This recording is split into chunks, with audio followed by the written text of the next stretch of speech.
Good morning, everyone. Welcome to this webinar on what small businesses need to know about environmental, social, and governance, or ESG. My name is Heidi Shattuck, and I'll be your host today. We're going to take a couple minutes here just to allow everyone else to join the webinar. But while we wait, we have a trivia question. Is ESG reporting mandatory in the United States? And you can answer in the chat box. And we'll get started here in just a minute.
Okay, so it looks like the participants entering has kind of leveled off, so I guess we'll go ahead and get started. So the answer to our trivia question is no. ESG reporting is not currently mandatory in the US as of today, but we'll have a little bit more about this to come later in today's presentation. So just a few housekeeping items to cover before we get started. All attendees are automatically muted and your cameras are turned off. If you have any technical difficulties with accessing or hearing the presentation, please just use your chat pad and we'll try to get it corrected. You can submit questions anytime during the presentation, but we're going to wait until the end during the Q&A session to answer those questions. If you have any questions after the webinar is over, you can email them to us at pentap@psu.edu. This webinar is being recorded. It'll be uploaded to the PennTap website, and everyone will get an email notifying you when the recording is available. I'm really excited to have two great guest presenters for today's webinar. Eric Foley is the founding director of the Center for the Business of Sustainability at Penn State's Smeal College of Business, and he teaches courses in sustainability strategy and social entrepreneurship. The center's mission is to accelerate the integration of sustainability in business, which is done through a community of scholars, educators, students, and industry partners. Eric teaches, consults, speaks, and leads workshops on the role business can play in advancing social justice and environmental conservation and regeneration. He's also worked with and consulted for numerous companies, including Philips, Verizon, IBM, Amazon, and Marriott. Lisa Conway serves as Vice President of Sustainability at Interface, the global flooring manufacturer that is leading industry to love the world. To drive understanding of the impact of carbon on human health, Lisa and her team provide educational programming around the need for transparency and prioritization of embodied carbon within the building industry. Lisa also serves on the Sustainable Advisory Board for Penn State University's Smeal College of Business, and she's on the board of directors of the nonprofit Building Transparency. Again, my name is Heidi Shattuck, and I'm the Northwest Pennsylvania Technical Advisor with PennTap, and my role is to help build and manage relationships between Penn State University and small to mid-sized companies in Northwest PA. On our agenda, first up today, I'll take a minute to describe how PennTap helps Pennsylvania businesses.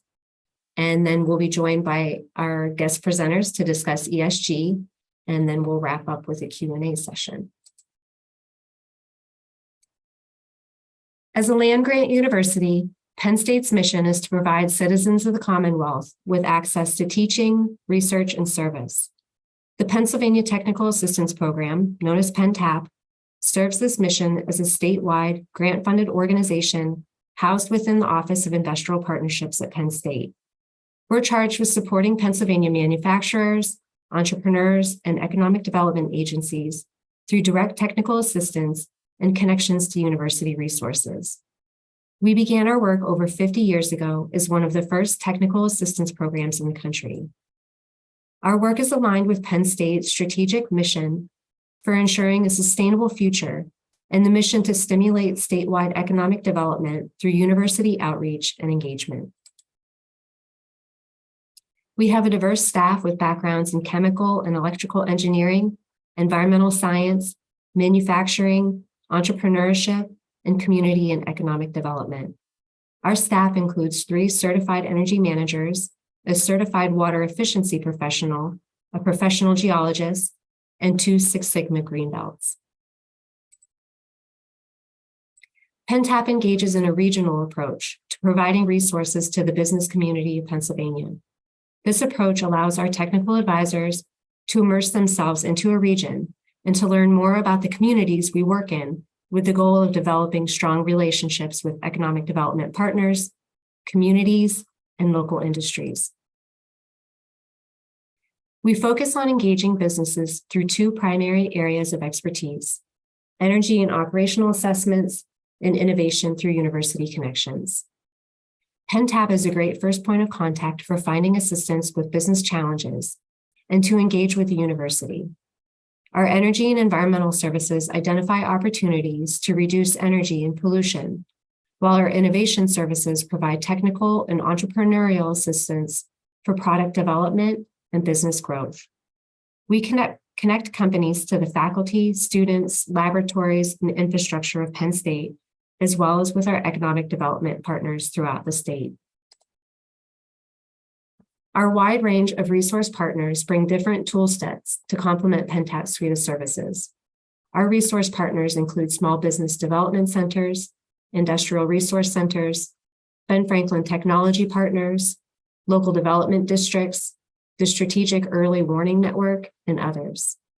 With technical advisors in every region of the state, PennTap can make personal connections to the economic development representatives working in every region.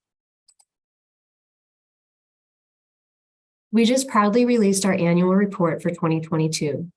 With support from Penn State, along with these federal and state agencies, our work generated $11.4 million in economic benefits. We educated over 1,000 individuals and engaged over 220 students. We completed work across 40 counties and closed out 100 client projects, where 60% of these projects were located within environmental justice areas. And we helped to create or save 85 jobs across the state last year. The work we do at PennTap aligns with 9 of the 17 UN Sustainable Development Goals. We do this by educating PA manufacturers and Penn State students on energy efficiency and pollution prevention measures, which lead to clean water and help to keep energy affordable. We promote responsible consumption and production at the facilities we visit, which reduces their carbon footprint. And connecting clients to our network of statewide resource partners ensures they have the support needed to continue to grow in a sustainable manner. And now on to our main topic for today's webinar. But before I turn things over to our guest presenters, I'd like to set the stage by providing some definitions, examples, and context for our discussion. There's no singular agreed upon definition of what constitutes ESG. Investopedia defines it as a set of standards for a company's behavior used by socially conscious investors to screen potential investments. Deloitte says the goal of ESG is to capture all the non-financial risks and opportunities inherent to a company's day-to-day activities. Wikipedia says it's a framework designed to be embedded into an organization's strategy that considers the needs and ways in which to generate value for all organizational stakeholders. ESG frameworks focus on the balance between the 3 interrelated pillars of sustainability: planet, people, and profit. Under the environmental pillar, we find topics related to how a company is protecting the planet by examining how they're consuming or affecting natural resources, and how they're responding to the impacts of climate change. Under the social pillar, we examine how a company is protecting the health, safety, and well-being of people, including their employees, consumers, partners, and local communities. The governance pillar examines how a company makes a profit by looking at their policies and practices around topics such as equitable compensation, regulatory compliance, stakeholder engagement, leadership diversity, and corporate transparency. So then what exactly is an ESG program? Put simply, an ESG program is a company's customized roadmap to meeting all their stakeholders' expectations for sustainable, ethical, and transparent business practices that align with their own vision, values, and goals. An ESG program should identify sustainability risks and opportunities for all stakeholders. It should define the business's sustainability goals and establish baselines, targets, and timelines for improvement. It should outline how progress will be measured and verified. And finally, it should prescribe how sustainability performance will be communicated both internally and externally. Some of the first steps in developing an ESG program are deciding the appropriate ESG reporting framework to use, and then using that framework's guidance to conduct a materiality assessment. Every business is different, and their ESG risks and opportunities are influenced by lots of factors, such as their sector, geography, supply chain, company size, and financial position. Conducting a materiality assessment is a way to evaluate and weigh which factors affect a business most and how a business affects the world around them. By collecting and analyzing stakeholder input and examining the specific dynamics and inherent risks of the business, a company can focus on the ESG factors that are most material and impactful. There are several globally recognized and widely used frameworks. They can be used individually, or elements of multiple frameworks can be combined and used cooperatively.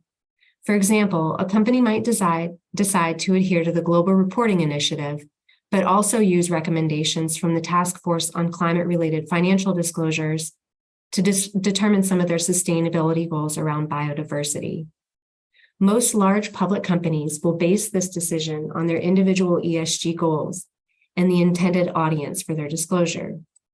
In the case of smaller to mid-sized companies who are suppliers to large public companies, their downstream customers will probably dictate which framework they need to align with. In the US, as of today, there are no regulatory requirements for ESG disclosures. However, the Securities and Exchange Commission has proposed a rule that would require large public companies to report certain climate-related disclosures, including their greenhouse gas emissions. It's anticipated this new rule will be adopted sometime this year. The proposed rule would also require some companies to disclose greenhouse gas emissions from their upstream and downstream value chain partners.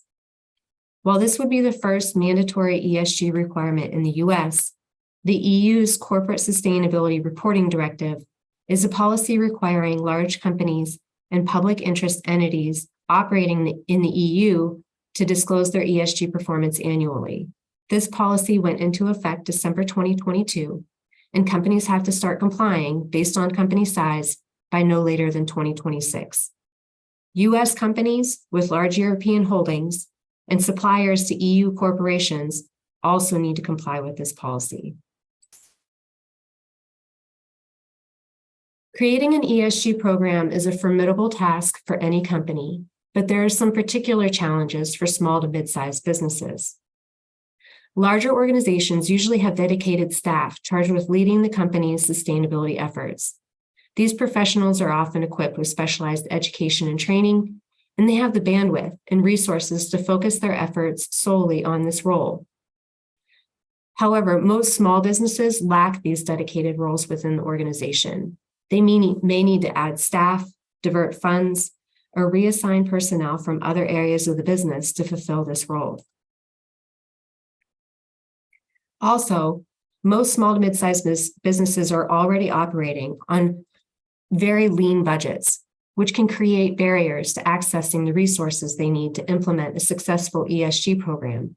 Resources like consultants, software, training, and additional staff, and capital for facility and equipment upgrades may be out of reach. Large organizations can create a single ESG program, select their own framework, and set an internal cadence for data gathering, analysis, and reporting, whereas small businesses will be required to follow their customers' ESG disclosure frameworks, formats, and timelines, meaning that small businesses with multiple customers may need to have the ability to respond to multiple non-standardized disclosure requests on asynchronized timelines. These challenges, alongside many other competing and pressing issues like workforce shortages, supply chain disruptions, regulatory uncertainty, and volatile energy markets, may leave some small business owners wondering how and why they should make ESG a top priority. Although creating an ESG program will be a challenge, it's important to realize that it doesn't need to be done overnight.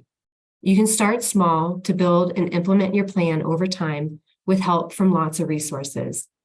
You'll probably also get support and guidance from your downstream business partners.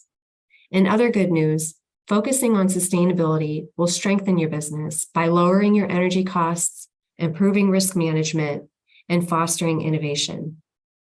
To walk us through the full business case for sustainability, I'd like to introduce our first guest presenter, Eric Foley. Thanks, Heidi. All right, good morning, everybody. So I'm going to make sure I can use these controls here. So my name is Eric Foley. As Heidi mentioned, I have the pleasure of working at Penn State. I've worked at Penn State for about 14 years. I currently am the director of our Center for the Business of Sustainability, where I have for 8 years established a research and education center focused on making the business case for sustainability. So I'm going to present to you some ideas from my work with over 30 companies over 25 years or so, working on sustainability from a business perspective. That's taken me from rural parts of Alaska to South America to inner city Seattle to now here we are in rural Pennsylvania, right? So first, I just also want to thank PennTap for putting on this, not just this webinar, but just their work to support the backbone companies and industries in Pennsylvania.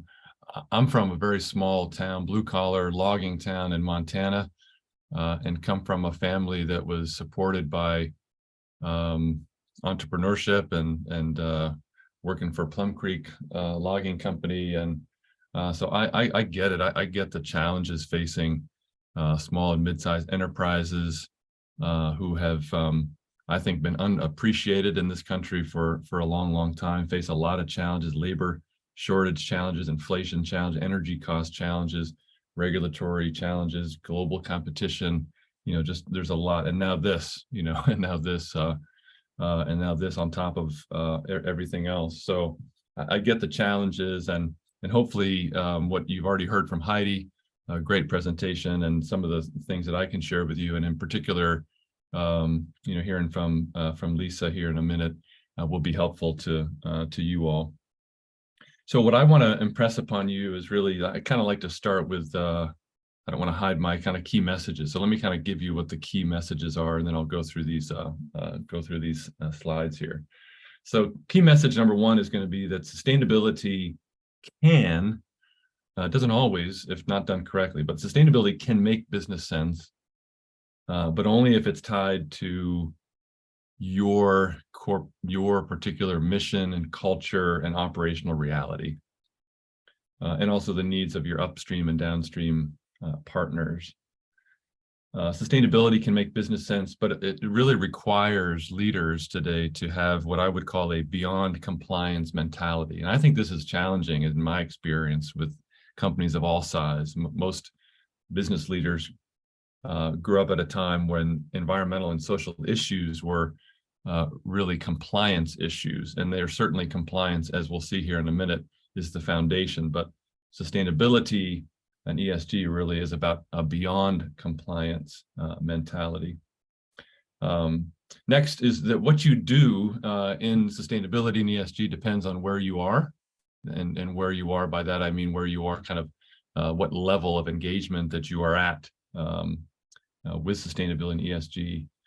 And that finally, that I hope to impress upon you that knowing kind of your level and being really frank with yourself and your team and your employees and your investors, owners, knowing the level of your engagement and that of your upstream and downstream partners, you can start to make effective strategic moves and business case. So I'm going to really give you two models, a maturity model and a business case model. So let's jump into things here. So business case, you probably already know very well what a business case is. It's a justification for a particular business decision that's based on its financial outcomes, and that's probably obvious to you. But sustainability or ESG activities and investments, they still have to hit those same financial requirements as any other business decision. So I like to say to my students and when I'm working with companies that a good sustainability decision should be indistinguishable from a good business decision, right? Like a good sustainability decision should just be a good business decision if done correctly. So I won't belabor this too much because Heidi already did a nice job, but there's just been many studies, and I think lots of experience, and surely experience that you all have, the ones participating in this webinar, where you've already seen that sustainability can benefit the bottom line. And what this is research done from KPMG, the consultant KPMG. And what that chart on the right-hand side is essentially says that the potential impact of sustainability, or I might say smart sustainability, on earnings, or as it's put here, earnings before interest, taxes, depreciation, or amortization. And you can see that the larger impacts or the risks, if you look at it that way, come from the impact on reputation, regulatory risk, impact on operating cost, and supply chain disruptions. So the business case for sustainability is pretty well established. So this is model number one here, and so companies are at different levels in their engagement with sustainability, and this is really important because I think the problem is for companies that they don't necessarily, if they're engaged in sustainability, they don't really have a sense of what good looks like and what great looks like and what exceptional looks like in their particular industry. And I think a maturity model like this can provide a bit of a pathway. Again, like I said before, your current level and also your kind of goal level, right, what you aspire to, is going to determine a lot of how you manage your operations and how you interact with buyers and suppliers. So what we see here, as I said before, is that compliance is clearly the foundation, right? Environmental compliance, environmental health and safety compliance, that is obviously number one, and that is forever the foundation of ESG and sustainability and business excellence in many ways, right? So compliance is key. And companies that are just at that compliance mentality, you'll hear them say things like, well, when it comes to environmental and social issues, we comply with the law and building codes and standards, and that's it, right? And there's a lot of companies at that stage. When they go beyond that, they start to think about things that go beyond compliance. They start to think about reducing operational risks in other kinds of ways, whether it's required by regulations or not. Level 3 is you start to look at opportunities to reduce cost and risk through investments in usually the big three, right? Water, waste, and energy. As soon as you reduce those kind of input costs or outputs in terms of waste generation, that goes right to operational cost savings or cost avoidance. And then when you go from 3 to 4, there's a real leap here from what I would call kind of operational sustainability to strategic sustainability. Levels 2 and 3 are primarily around focused on sort of doing less, right? Reducing cost and risk. Level 4 and 5 are how do you integrate sustainability into product innovation and even business model innovation. So that's really characterizes levels 4 and 5. So hopefully this gives you a sense of, and what's powerful is to put something like this in front of a leadership team or investment group or employees and say, where do you think we are as a company? Right? Have a discussion about that. And then the other question following that would be, where do you think we should be? Just that question alone can be quite interesting. Maturity model. Where are you on here will depend on where you might want to go next. So the next model is that I want to leave you with before I turn it over to Lisa here is this model for developing the business case for sustainability. The business case for sustainability, I wonder what you think might be on those blanks here, reducing blank and driving blank and blank, right? So the answer is right, the reducing cost and risk, driving revenues and building long-term value. So it's one thing to kind of just understand conceptually, yeah, I can understand there's a business case for sustainability, but hopefully this model will allow you to do that in a more informed and strategic and precise way. So here's kind of how this works, and this comes from Andrew Winston at Harvard.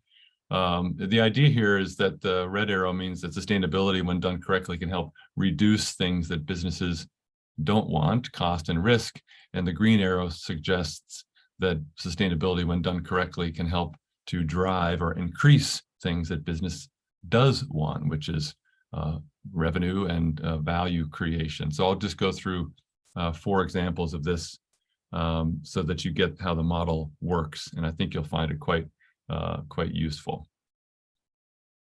And there is a video in here, but we're going to skip the video in the interest of time. So the first, we'll come back to that. So the first place, and a lot of people, when they think about the business case for sustainability or ESG, they think about the lower left part of this, which is reducing costs and risk. And that's where we're going to skip that video. Oh, much of my slides are missing. Well, let me just give you the examples, putting this up here, no problem. So the lower left-hand side of this is reducing costs, right? This is your big 3 around energy, waste, and water. So the classic example here is a relamping where you're switching out less efficient lighting fixtures to more efficient lighting fixtures, right? We can call these eco-efficiency investments, and these can lower insurance costs, they can lower operational costs, and those kinds of things. So that's the lower left, right? Reducing costs. What about reducing risk, right? On the lower right, what do you think that's about, reducing risk? Well, it could take a lot of different forms. An example that there's lots of examples here. You can avoid regulatory risk and supply chain risk and price volatility risk. So I used to work in renewable energy, and Penn State recently, I'll use this as an example, has made significant investments in solar energy. And one of the benefits that we could present to our chief financial officer is over the lifetime of the project, because of the avoidance of price volatility risk, that the university can save $14 million because we lock in over 20 years a price per kilowatt hour. So instead of having our input prices for electricity, all that volatility that's hard to predict from a budgeting standpoint, we sort of lock that in. So that's an example of how sustainability can help to reduce risk, in this case, price volatility risk. So if we jump to reducing risk and cost to the building the upside, how does sustainability help to drive revenues and make more money? Well, there's lots of examples to that, and essentially the core of it is this. If you start to look at your operations, if you start to look at your products and the inputs into your products and how your products are used and ultimately disposed of at the end of their useful life, if you start to look at those through an environmental lens, set of glasses, or social impact lens, what kinds of opportunities for innovation exist that didn't exist before? because you weren't looking at it with that kind of perspective. So I have an example of some of you are in the plastics industry. I've done some work in the plastics field. And let's just say that you are providing, that one of your customers is Ford Motor Company. And Ford Motor Company, like many in the automotive industry and electronics and food and beverage, are wrestling with the plastics issue in terms of plastic waste and ocean plastics and so forth. And you find out that Ford Motor Company, for example, is interested in, and they're investing quite a lot in looking at different kinds of feedstock and inputs for how to make plastics and how to capture plastics. And it turns out that in their Ford Bronco, they have a part now that's made from ocean plastics. So making parts from ocean plastics, which you see in the Ford Bronco, is an example of product innovation, right? So this is a sustainability-driven innovation from in the automotive industry of how sustainability, that is looking at their inputs, in this case plastics, through an environmental lens. They think, how could we continue to, in this case, make vehicles and parts for vehicles, but do it in a way that actually cleans up the environment instead of polluting the environment.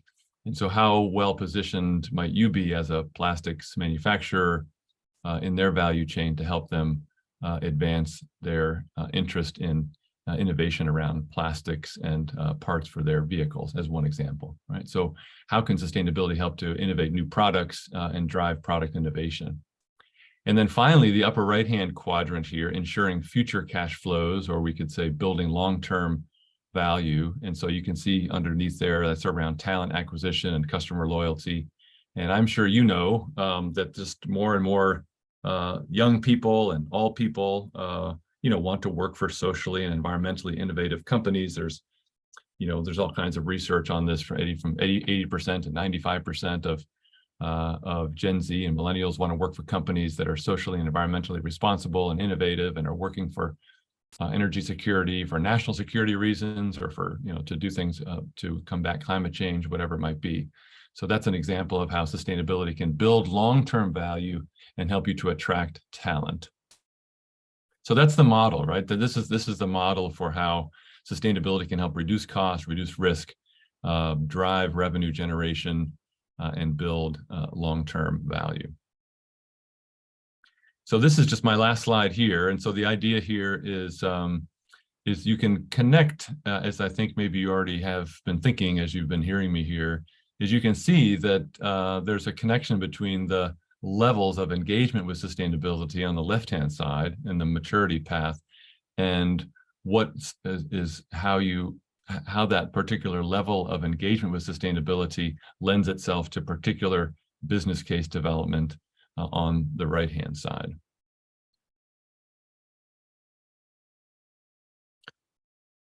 So my final is just how to make use of this.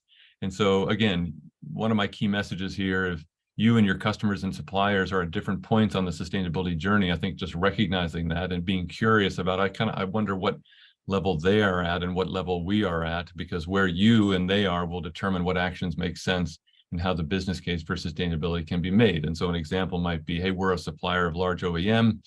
It's very advanced in sustainability, but we're just getting started. And so from this presentation and from other work that I'm sure that you've done, you know that level 4 and 5 companies, that this large strategic customer of yours, they have goals and objectives to go beyond compliance, to integrate sustainability into products and services, like our Ford Bronco example. They want to hold suppliers accountable to sustainability performance. And so knowing that now, knowing that they're a level 4 or 5 company, this customer of yours, what does that mean for you? So what can a level 1 or 2 company, if that's you, do that doesn't have the same resources as a large strategic customer?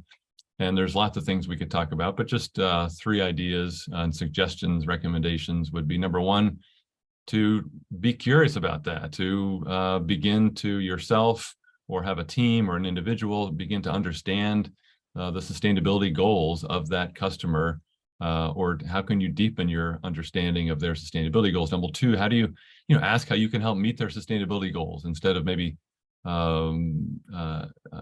maybe being resistant to that or finding it unfortunate. whether it's showing up in the specs right now or in the RFPs or not right now, knowing that they have these sustainability goals, ask.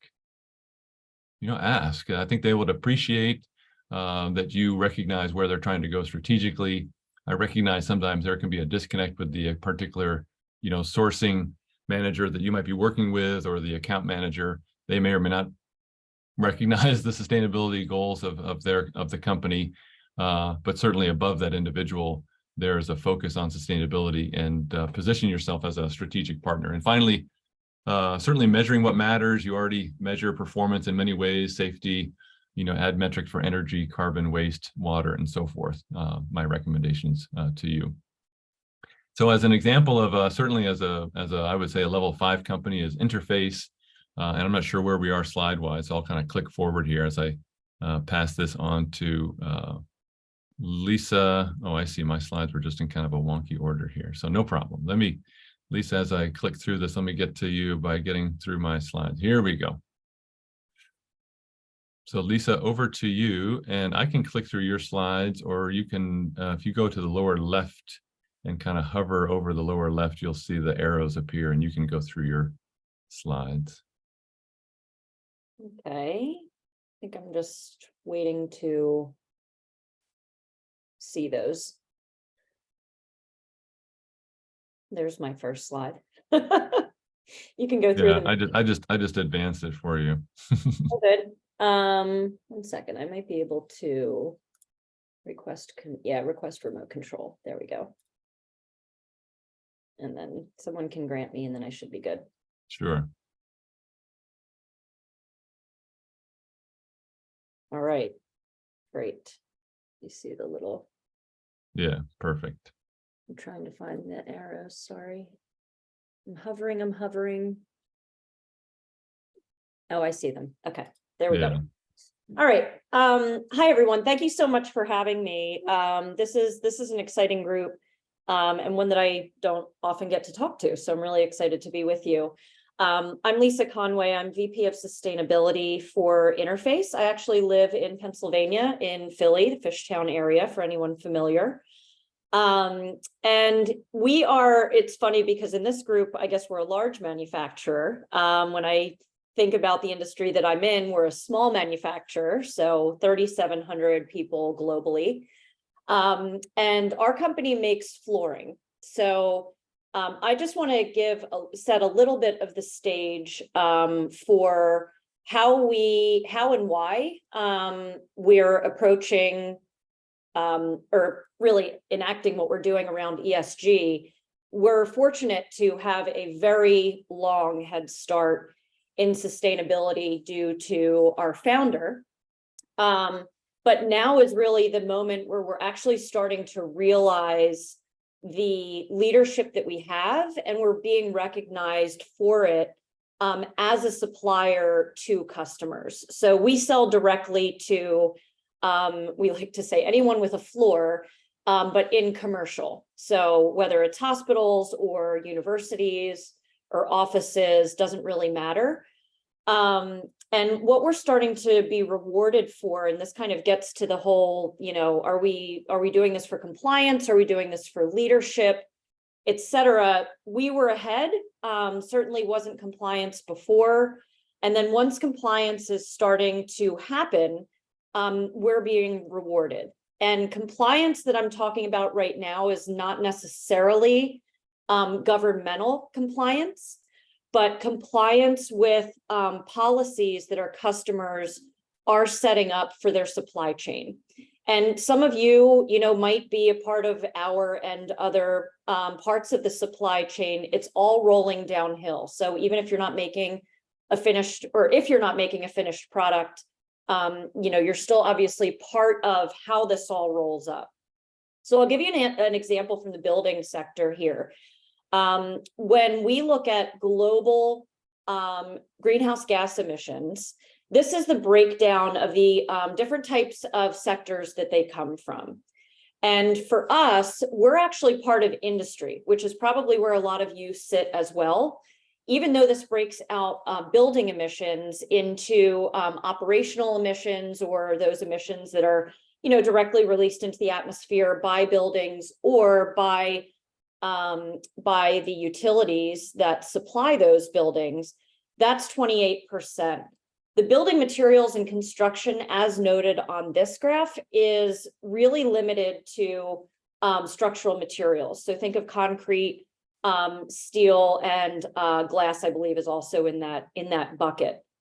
All of the other materials, so things like flooring, things like drywall, things like some building envelope solutions, insulation, that all sits within industry and is estimated to be about 9% of that industry piece that we can add to building materials and construction, bringing it to about 20%. So half of the global warming problem attributed to buildings, and that's really where we sit.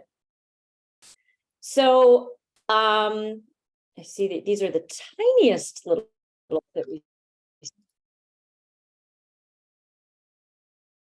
Someone might have to advance for me because they disappeared.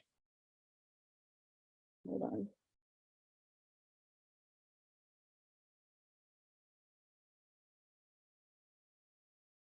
Sorry about this, guys. There we go. So I wanted to bring this down to a level that I think we can all communicate this problem around effectively. Because if we talk about this problem, and we've really found this, whether we're talking to customers or internally, even though we're a sustainability leader, there are still people who don't prioritize sustainability within our organization. So I always like to share one of what I've found in my 16 years at this company as one of the most effective ways to communicate why we would prioritize reducing the carbon impact of our operations, of our supply chains, and then for our customers' goals. And that is around climate change's impact on human health. So I don't want to spend too much time on this because I want to get to some of the meat of it, but if we're not effectively communicating why we're doing things, I think that it's a lot harder to get people on board. So I'm pretty passionate about this. I find that especially, where we are in the northeastern part of the US, there are climate change impacts that we're feeling today. And I'm not just talking about extreme weather events, which is kind of what we associate with climate change and is the center of this wheel. So the rising temperatures, the increasing CO2 levels, et cetera. What all of that leads to is the secondary wheel, things like air pollution, something that's really bad here in the city of Philadelphia, changes in vector ecology. So as we have longer, warmer seasons, insects have more of an opportunity to breed, which means there's more of them, which means there's more possibility of infection of people. Water quality impacts, et cetera. Those materialize in our communities as not causing asthma, but causing asthma attacks. So more people, more uncomfortable, more often. Lyme disease, which both my mother and my grandmother were diagnosed with too late for antibiotic intervention therapy. They've spent their entire adult lives exhausted. Respiratory allergies, personal to me, never feel 100% from a respiratory perspective anymore, even with daily allergy medication.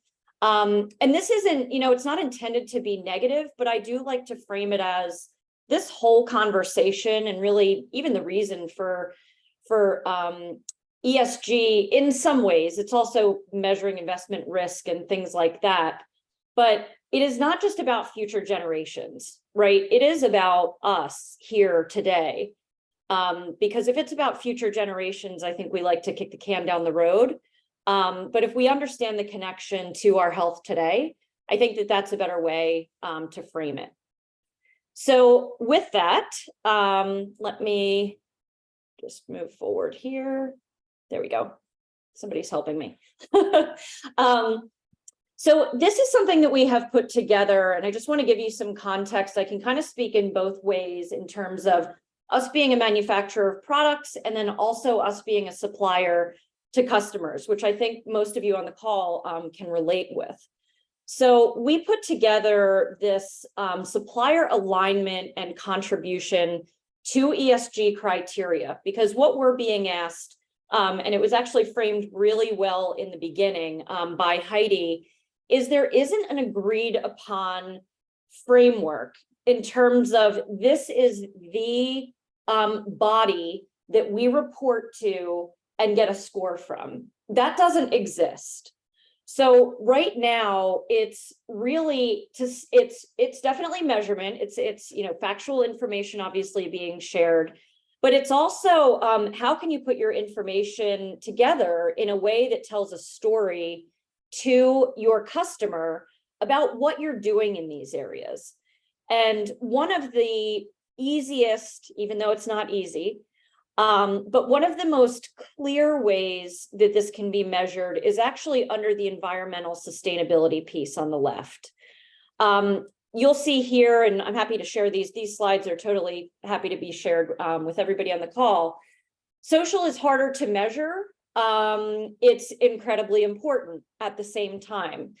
I would highly recommend just kind of putting together what falls into these E, S, and G buckets, and you can do some research online just on what would fall into those to get some sort of idea of where you stand. How would you communicate this? Even if your metrics aren't fantastic yet, this will help you see where some gaps might live. And then depending on the type of company or product that you make, you can decide what is really material. Are you working with toxic inputs to your materials, and therefore worker in the supply chain safety is of utmost importance, right? Do you make a product that contributes significantly to climate change? Or do you feel like that's going to be the first question that you get asked? It's important to know, and I think that everybody kind of knows where their sore points might be, and that might be where you decide to, especially with limited resources, to focus on. And that way you can communicate with your customers why you chose that and have a conversation with them about what's most important to them as well. Next slide. So this is a breakdown for us. We make products. So for anyone who works for a manufacturing company, your products or materials that you make are going to have the highest contribution to global warming. It is almost never, I've never seen a case study of an organization whose carbon or climate impact is larger in their operations than in their supply chain. So the materials that come to them and that they produce. That being said, it's the easiest to get information around your operational impact as opposed to the supply chain impact. So the biggest advice that I have for you is to get started, right? Pick something, understand. A lot of people start with their operational energy because when you make improvements there, you tend to also save money. You don't necessarily tend to save money if you're reducing the carbon impact of your supply chain, but it's also the largest piece. So that insatiable, I think that it was Eric that said, just maintaining that curiosity, that insatiable curiosity of why are people interested in ESG? Where can I get started? Who can I learn from? And how can I get help? And that might be outside help.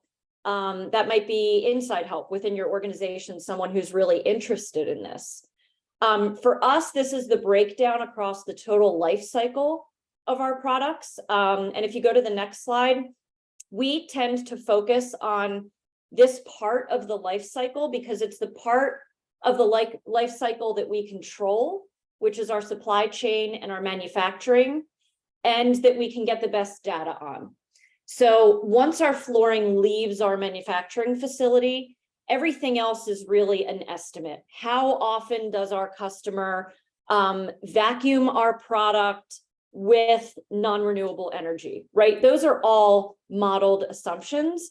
And even what do they do with it at the end of its life? It can come back to us for recycling. In fact, we'd love for more of it too, but it doesn't always. Most people throw it out. So all of that is modeled. So this is the part that we can control. And so that's where we have focused our efforts around metrics. Next slide. So what we have in our industry is a transparency tool. In fact, some of you might provide raw materials that go into products that ultimately create what are called EPDs, environmental product declarations. And I see these actually going far beyond the building industry for building materials. It is where they've kind of gotten their start and fastest adoption combined. If you go to the next slide, what this basically shows is the global warming potential, and this is a super sciencey document, but if you think about that circle around the early part of our product's life cycle, all the way until it's ready to ship to our customer's job site, that is what this A1 to A3 global warming potential is showing. So if you get rid of the scientific notations, the number there is just 2.18. I wanted to feature this because, in fact, go to the next slide and we can see how this plays out. Our customers are looking to reduce the carbon footprint of their spaces, whether it's just an interior fit out project or whether it's a brand new building that's going up. They are starting to use this information, this 2.18 number, as decision-making criteria for the spaces that are being created. So we're being compared not just on a cost basis, but also on a carbon footprint basis. So if I can pay $20 for interface and their carbon footprint is 2.18 and $22 for a non-interface product that has an even higher carbon footprint, I don't even need to, I'm getting lower cost and lower carbon, right? Or the case might be it's $22 for interface, right? But it's a low carbon footprint. The other product is $20, but it's 5 times the carbon footprint. That's what people are starting to decide. And by people, I mean organizations and increasingly federally through the Inflation Reduction Act. So concrete, steel, flat glass, and asphalt used on public projects moving forward as part of the Inflation Reduction Act. Those materials are required, if available, to be in the lowest 20% threshold of the overall category. So if I'm a concrete producer and my number, right, that 2.18 number that Interface had, if the concrete producer's number is at 16 and there's concrete available at 5, then the government is specifically required to buy the lower carbon footprint and actually provides a discount to that producer in terms of lowering their number because they're lower carbon from a cost perspective. So this is all coming. It's not to scare you. It's really just to hopefully motivate you to get started, ideally with a leadership mindset, but just knowing that compliance, it follows. So if we go to the next slide, this is an example of the information for one of our flooring product categories. You'll see that 2.18 number rounded up to 2.2 there on the left. But this is our competition. And this is what our customers are looking at to help them make decisions. Who are the low carbon providers? And as you'll see, we could set a maximum carbon footprint threshold at 6 and still have competition. What's also possible that I'll end with on the next slide, so we have some time for questions, is that it's even possible to make carbon storing products using a combination of recycled and plant-based materials. So this is really the future, is to get to carbon storing. In the meantime, lowering the carbon footprint of the things that we make is going to become increasingly important. I'll end there. Well, thank you so much, Lisa and Eric. This is why I invited you guys. This is fantastic information, and appreciate you guys are just pros kind of gliding through all of our little Zoom glitches here. I do not see any questions in our Q&A, but I guess I'd like to close out with a question of my own, and either one of you can jump in here, both of you can jump in here. Just so that is, Eric pointed out, we don't want to kind of bury the lead here. And I know that we've already touched on this, but let's just do it one more time. So what would you guys say to the owners or managers of small to mid-sized businesses out there that might be thinking, yes, we see that ESG is a growing trend.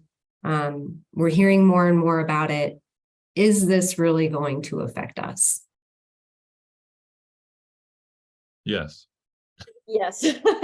I mean, it already is affecting us and our ability to get and maintain business. Luckily, that's happening for us in a positive way. I think that there's right now, there's a real interest in companies to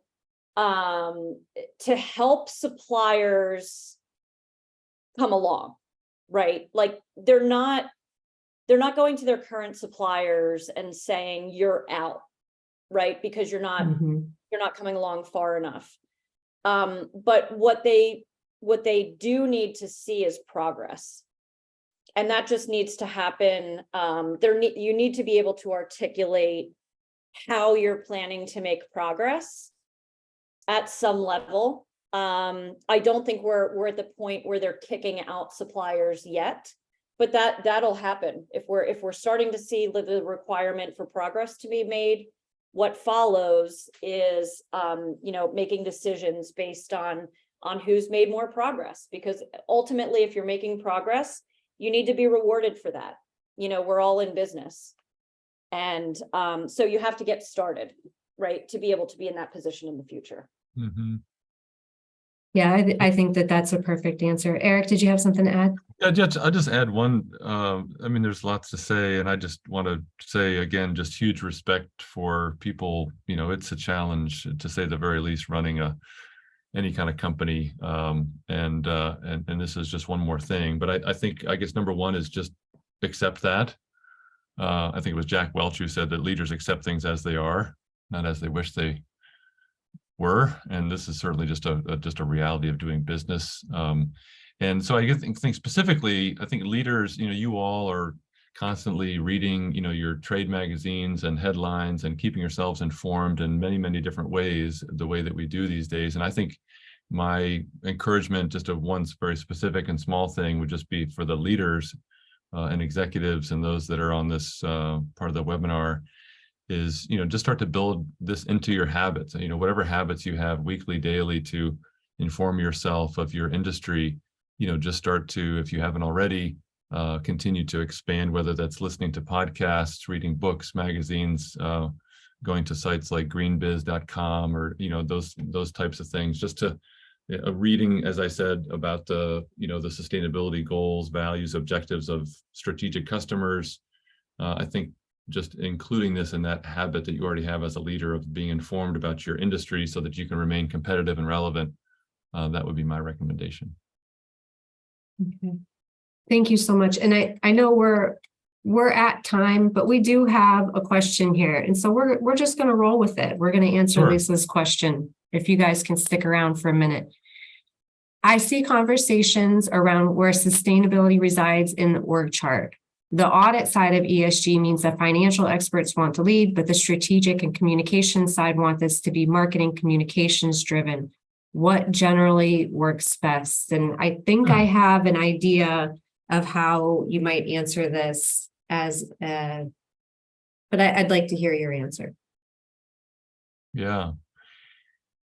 Well, Lisa, that's a really interesting question. I think, where the larger issue that you're pointing at of where sustainability, the responsibilities around sustainability and ESG reside within an organization, within a company, within a structure, is certainly an ongoing question. And I think, as Heidi said before, most small to mid-sized companies don't have the luxury of having a chief sustainability officer, or having one person who would ideally, right, in line with your question, Lisa, the idea would be to bring together the audit side, around the single table, and the communications people, and say, okay, we as a company, here are our goals around sustainability and around financial performance. There's clearly an audit set of responsibilities to get us there, and there's a communications and branding and marketing and sales part of that. And we're all working on the same team to achieve these overall goals.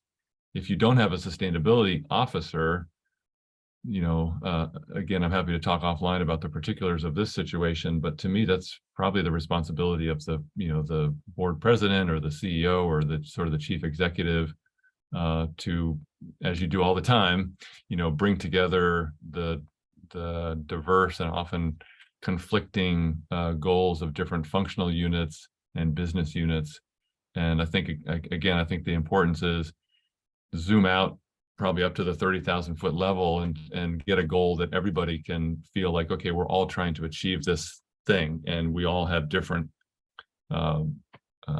functions that we fulfill and different metrics that we are held to achieve this goal. And as I said before, there's an audit part of that, there's a marketing communications part, then there's other parts, right? There's operational improvement parts and facilities aspects as well. So they all need to be brought together and organized under a set of defined sustainability objectives, and that those objectives need to be clearly associated with the financial performance and other business goals. Yep, that's what I thought you were going to say.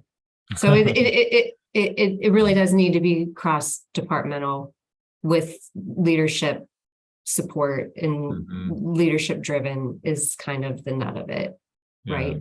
Everybody's got an input across the organization, from the shop floor all the way up to the CEO, in addition to all the external stakeholders that should also be consulted. So I think that was a perfect answer. Lisa, I hope. Go ahead. Yeah, I'll just add quickly that, I think what I really appreciate also about the question is that it also gets to the different dimensions of sustainability. So on one hand, those who are responsible for audit are deeply important, because they can ensure that what the company is going to say in marketing is actually true, right? So so there's sort of two sides. This one is to have a good story to tell, and the other side is telling that story. And the challenge is, if you only focused on the audit side and the operational side, nobody knows all the good stuff you're doing. On the other side, if you only talk about all the good stuff you're doing from marketing, you can get into greenwashing, because your story can get way ahead of what your operational reality is. So to me, that's why the two they really need each other. Absolutely. Okay, well, I don't see any other questions for us, so we're just going to wrap things up with a couple of takeaways. Creating and implementing an ESG program will strengthen your business. I think Eric made a great case for that. ESG reporting is likely to become mandatory for large public companies and their supply chain partners in the US within the next 2 to 3 years. And if you're looking for additional information, PennTap's website has a curated list of ESG resources and reference materials to help you get started building your program. Here's my contact information. Please feel free to reach out anytime if you have more questions or want help getting started with your plan. And with that, I would like to thank our guest presenters. Thank you, Eric. Thank you, Lisa. And thank everyone in the audience today. And I hope that you all have a wonderful day. Thanks, Heidi. Thanks, everybody. All right. Thank you. Bye-bye.